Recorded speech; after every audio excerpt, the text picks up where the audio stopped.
लोकसभा चुनाव का बिगुल बज गया है और ऐसे में बीजेपी ने एक साफ नारा दिया है कि इस बार 400 पार। हमारे साथ बात करने के लिए मशहूर अभिनेता हैं और साथ ही साथ टीएमसी सांसद भी हैं शत्रुघ्न सिन्हा। सर, पहला सवाल है कि बीजेपी कह रही है कि 400 पार इस बार। इस बार 400 पार ये नारा है बीजेपी का। इसके पहले बहुत सारे नारे दिए थे उन्होंने। बहुत हुई महंगाई की मार, अब की बार मोदी सरकार। बहुत हुई डीजल पेट्रोल की मार, अब की बार मोदी सरकार। बेरोजगारी की हाहाकार, अब की बार मोदी सरकार। ऐसे बहुत सारे नारे उन्होंने पहले दिए। उसके बाद अब नया नारा दे रहे हैं कि अब की बार 400 के पार। और ये नारा साथ साथ और एक गारंटी भी दे रहे हैं कि मोदी के जुमलों की गारंटी, जुमले तो अब लोग कह रहे हैं, मोदी की गारंटी। भूल जाते हैं शायद, अब याददाश्त में लगता है कहीं कुछ कमी आ रही है कि पहले के जितने नारे दिए थे और जितनी गारंटीज दी थी उन गारंटीज का क्या हुआ। ये कहा था रुपए की कीमत कम हो, डॉलर्स का भाव कम हो जाएगा। कहा था ये जो आज 100 से पार डीजल पेट्रोल है उसको हम ख़त्म कर देंगे। ये महंगाई की तो ऐसा आलम हुआ कि जो 50-55 साल में जो महंगाई नहीं थी वो हुआ। इन्होंने कहा कि इतने सारे दुनिया में सबसे ज़्यादा यूथ 25-30 साल के लोग जो है वो भारतवर्ष में हैं। उनमें से करीब करीब 60% लोग आज बेरोज़गार हैं। वहाँ उसके मामले में क्या किया। अग्निपथ में हमारे लड़कों को, हमारे परिवार के बच्चों को जिस तरह से पकड़ पकड़ के और जकड़ जकड़ के उत्साह भर भर के उनको भेजा कि टनल के उधर पूरा अंधेरा रखा, बड़ी मुश्किल से कैसे सिलेक्शन और क्या हुआ, और 75% से ज़्यादा लोगों को उन्होंने बेरोज़गार कर दिया, बेरोज़गार हो जाएंगे। और वो फिर कहाँ जाएंगे, कहीं दरबान की नौकरी करेंगे या कहीं क्राइम में घुसेंगे या क्या करेंगे, वो कहा नहीं जा सकता है। भगवान न करे ऐसा हो। लेकिन आप जब ट्रेन करेंगे, पेट खाली रखेंगे, हाथ में हथियार देंगे और उसके बाद नौकरी नहीं देंगे तो उनको माँ बाप को भी जवाब देना पड़ेगा, अपने आप को भी जवाब देना पड़ेगा। हाहाकार मचेगी तो बहुत कुछ हो सकता है जिसमें मैं इस वक्त ज़्यादा रोशनी नहीं डालना चाहता। तो ये जो है मुझे लगता है उन पुराने मुद्दों से भटकाने के लिए ध्यान, या पुरानी गारंटीज़ को पॉलिश करके, उसको एक किनारे करके उसका पॉलिश करके एक नई गारंटी को सामने लाकर अभी कह रहे हैं कि 400 पार। तो कहाँ से 400 पार करें। मुझे तो लग रहा है और मैंने कहा भी है कि जो मेरा अपना अनुभव और तजुर्बा है उसके आधार पे कह सकता हूँ कि इस बार जो है तमाम अच्छी कोशिश और नियत के बावजूद, तमाम प्रोपेगेंडा प्रचार मंत्री बन के जो प्रचार कर रहे हैं, ये सारा करने के बाद भी भारतीय जनता पार्टी और एनडीए 150 से 200 नहीं पहुंच पाएगी। अगर 250 सीटें भी इनको आ गई तो बहुत सौभाग्यशाली होंगे हमारे दोस्त जो भारतीय जनता। बड़ा दावा है शत्रुघ्न सिन्हा का। मैं तो शुरू से कह रहा हूँ, मैं जो अपने अनुभव का, और इसके ऐसा नहीं कि मैं सिर्फ दावा कर रहा हूँ। आपको तो सोचना होगा ना कहाँ से लाएंगे। या तो ईवीएम पे आपका, यानी ईवीएम हो, मशीन हो, जो भी हो, इस पे आपका ओवर कॉन्फिडेंस है, बहुत ज़्यादा आपको विश्वास है, बहुत ज़्यादा विश्वास है कि आपको उस पर आप ये करेंगे। और तो वो तो है ही नहीं। अभी तो उस पर पैनी नज़र लग गई सुप्रीम कोर्ट की भी। अब तो एक पिटीशन भी फाइल हो गया और एक्सेप्ट हो गया है कि वहाँ पे इसके वीवीपैट के लिए 100% वीवीपैट के लिए 24 लाख बूथ, 5,000 करोड़ और सुप्रीम कोर्ट का निर्देश। उसके बावजूद अभी तक से 20,000 इसमें बूथ में आपने वीवीपैट का, वो भी रैंडम तरीके से आपने रखा है इस्तेमाल, नज़र लगी हुई है। कहाँ से लाएंगे आप। तमिलनाडु से, साउथ से बिग ज़ीरो, बंगाल में ममता जी स्वीप करेंगी, बिहार से आप खुद नमूना देख लीजिएगा अभी जो जो हुआ है बिहार में, और जो जो हाल में, मैं उस पर अभी रोशनी नहीं डालना हूँ, इलेक्शन का वक्त है, सब अपने दोस्त ही हैं। बस जिस तरह से इन्होंने इलेक्शन के वक्त में ये अलट पलट जो हुआ है, और उसके बाद एक नई फॉर्मेशन। वाह, कल तक ऐसे यहाँ तो होना ही दुश्मन दोस्त का जो करिश्मा देखने में बिहार में कहाँ से करेंगे। पब्लिक क्या समझती नहीं है, पब्लिक समझती नहीं कि आपने वायदे बहुत सारे किए, कैसे योजना और क्या ये और सिर्फ ये स्कीम कर दिया वो स्कीम 10 साल में।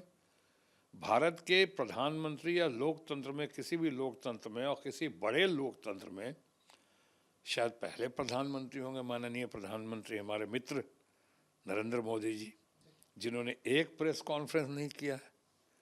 वही लोग जानना चाहता है, यूथ जानना चाहती है, बेरोजगार जानना चाहते हैं, अग्निवीर वाले जानना चाहते हैं कि क्या बात है, शूट एंड स्कूट बोल के आगे क्यों निकल जाते हैं।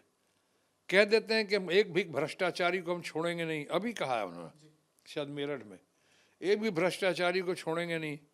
और भ्रष्टाचारी को आपने सब अपनी वॉशिंग मशीन में डाल के आप ही के कहे हुए अनुसार भ्रष्टाचारी आज के ही इंडियन एक्सप्रेस में है, जिस दिन फ्रंट पेज पे जिस दिन आप बात कर रहे हैं कि 2014 के बाद 25 बड़े बड़े नेताओं के ऊपर केसेस हुए हैं, जिसमें 23 जो हैं वॉशिंग मशीन में धुल के हमारे भारतीय जनता पार्टी के दोस्तों के पास आ गए हैं, जो एनडीए में आ गए हैं। और उनके ऊपर केसेस क्या है, 23 केसेस या तो ख़त्म कर दिए गए हैं या ठंडे बस्ते में डाल दिए गए हैं या कुछ जगह क्लोज कर दिया गया है। अब मैं इस पर डिटेल में नहीं आता। ये सब जो बातें हो रही हैं, उसके बाद आप कहते हैं 400 पार, तो आप 500 600 कह दीजिए ना, कुछ खरीद लीजिएगा वहाँ चांदनी चौक से, या मुंबई में एक जगह है चोर बाज़ार, वहाँ से ख़रीद लीजिए।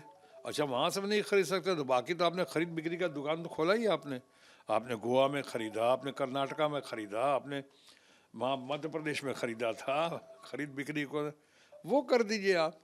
तो बहरहाल ये बातें हैं, बातों का क्या। सवाल ये भी है शत्रुघ्न सिन्हा, देश की राजनीति को भी देखते हैं, बिहार की राजनीति को भी देखते हैं। 40 सीटों को लेकर लगातार बातें चल रही हैं।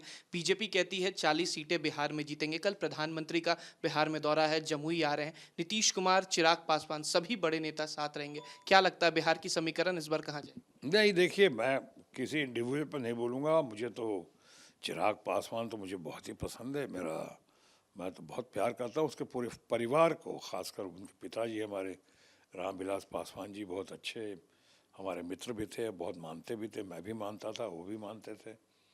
और चिराग के लिए हमारे दिल में हमेशा बहुत ही प्यार, सम्मान और सहानुभूति रही है।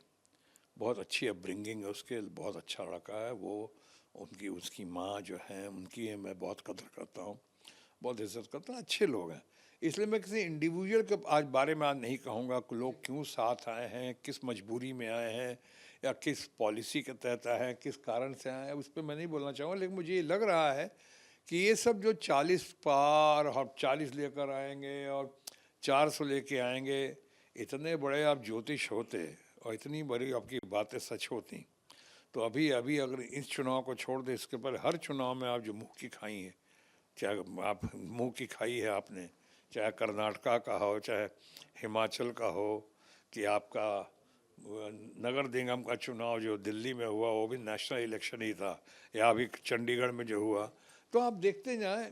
अभी चंद बातें हुई और अभी ईवीएम पे भी और बाकी चीज़ों पर बहुत पैनी नज़र लगी हुई है सुप्रीम कोर्ट की।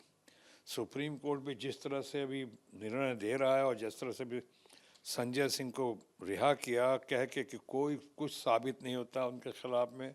संजय सिंह बहुत ही बढ़िया दबंग तो नेता हैं ही वो, लेकिन बहुत ही काबिल और गुणी आदमी है। उनको 6 महीने तक आपने बगैर कसूर के, बगैर किसी ट्रेल के, मनी ट्रेल के, बगैर किसी सबूत के आपने 6 महीना जेल में डाल दिया। आज सुप्रीम कोर्ट ने जो कहा है, इसका बहुत दूरगामी परिणाम होने वाला है। मुझे पूरा विश्वास है कि जल्द से जल्द केजरीवाल साहब भी आएंगे बाहर, मनीष सिसोदिया भी आएंगे, स्वतंत्र जैन भी आएंगे, और ऐसे बहुत सारे अन्य पॉलिटिकल पार्टीज में भी जिन लोगों को राजनीतिक कारणों से गिरफ्तार किया हुआ है, अंदर डाला हुआ है सरकारी एजेंसीज का दुरुपयोग करके, वो सब बाहर आएंगे। सुप्रीम कोर्ट तो देख ही रही है और भारत की जनता भी देख रही है, पब्लिक है, सब जानती है। एक आखिरी सवाल है रविशंकर प्रसाद को लेकर। आप पटना के सांसद भी रहे हैं, रविशंकर प्रसाद भी लगातार सांसद बनते आए हैं, लेकिन इस बार वो कह रहे हैं कि प्रधानमंत्री ने जो कार्य किया है बिहार में, खासकर पटना में वंदे भारत दिया, मेट्रो दिया, उसके नाम पर वोट लेने आ रहे हैं। बताइए, ये दिया, कब का दिया, किसका किया हुआ, कौन श्रेय ले रहा है, पर बहरहाल ये रविशंकर जी हमारे मित्र हैं और पिछली बार चुनाव में हमारे ओपोनेंट भी थे। उन्होंने आसनसोल से तो और कोई नहीं आया था कैंपेन करने, वो आसनसोल में मेरे खिलाफ कैंपेन भी करने आए थे वो। हालांकि ये बात अलग है कि उनको वहाँ से जाना पड़ा या भागना पड़ा या निकलना पड़ा, क्योंकि सुनने को 15-20 आदमी भी नहीं आए वहाँ पे। उनको आसनसोल में कोई पहचान नहीं बनी उनकी और लोगों ने वो मान सम्मान नहीं दिया, कोई असर नहीं हुआ कि उन लोगों के तमाम कोशिशों के बावजूद हम मिड टर्म इलेक्शन में रिकॉर्ड मतों से जीत कर आए वहाँ पे। आसनसोल व बंगाल की जनता जनार्दन के आशीर्वाद से और ममता बनर्जी देश की जो सबसे इम्पोर्टेंट, प्रोमिनेंट और पॉपुलर लीडर है, उनकी लीडरशिप में ऐसा हुआ करामात। तो मैं बहरहाल रविशंकर जी के बारे में ऐसा कुछ नहीं कहना चाहूँगा फ़िलहाल कि वो इलेक्शन की घड़ी है, अच्छा नहीं होगा। लेकिन ये ज़रूर कह सकता हूँ कि प्रधानमंत्री आए, उनका स्वागत है, कम से कम इलेक्शन के बहाने ही आए। अभी उनके भी टाइम बहुत अच्छा नहीं जा रहा पॉलिटिकली, मैं कह रहा हूँ, इन द सेंस कि जो इतने बड़े सारे घटनाओं के, घोटालों के, और जिस तरह से वॉशिंग मशीन में डाल के किसी को कहते हैं 27 जुलाई को कि 27 जून को कहते हैं कि साहब 70,000 करोड़ का घोटाला इनके नाम पे, और 2 जून को उनको पार्टी में शामिल कर लिया जाता है और वित्त मंत्री भी बना दिया जाता है। तो ये जो उनके जो आ गया वॉशिंग मशीन में, वो सब पाक दाग हैं, साफ बिल्कुल साफ दाग कोई नहीं है, सफ़ेद, सब सफ़ेद हो जाते हैं। और हम अपोजिशन के पास लोग जो काले कारनामे लेके आते हैं, ऐसा उनका कहना होता है। अब मैं कहूँगा आ रहे हैं तो अच्छी बात है, लेकिन जो प्रोमिसेस अब कर रहे हैं, कम से कम बिहार में भी कह के गए थे ना कि 75,000 करोड़ का मैं करूं कि 1,00,000 करोड़ का करूं, 1,00,000 विशेष राज्य के दर्जे, हाँ, विशेष राज्य का दर्जा लेके कह के कहा था ना 1,25,000 करूं, 1,00,000 बोली लगाई थी यहाँ पे। बिहार के डीएनए पे भी बात की थी उन्होंने कुछ वहाँ पे। अब तो चलो सब आके हमाम में नंगे हो गए, हमाम में सब मिल गए वहाँ पे। मैं कहूँगा कि अब ऐसा कुछ वादा ना करें। लोग इनके जुमलों से, इनकी गारंटी से वो बहुत परेशान हो चुके हैं, पछता रहे हैं। चाहे बेरोज़गारी का मामला हो, महंगाई का मामला हो, डीजल पेट्रोल का मामला हो, अग्निवीर का मामला हो, जितने ऊपर से आइसिंग ऑन द केक जो सबसे बड़ा है, जिसको हमारी निर्मला सीतारमण जी इतनी विद्वान लेडी हैं, उनका हस्बैंड उनसे भी शायद ज़्यादा विद्वान है, उन्होंने ही अभी कहा है कि ये जो घोटाला हुआ है, जो अभी इलेक्ट्रल बॉन्ड का घोटाला, वो भारत का ही सबसे बड़ा घोटाला नहीं बल्कि विश्व का सबसे बड़ा घोटाला है, या सबसे बड़ा एक्सटॉर्शन रैकेट देखने को मिला है सरकारी एजेंसीज के थ्रू, और वो है इलेक्ट्रल बॉन्ड का घोटाला।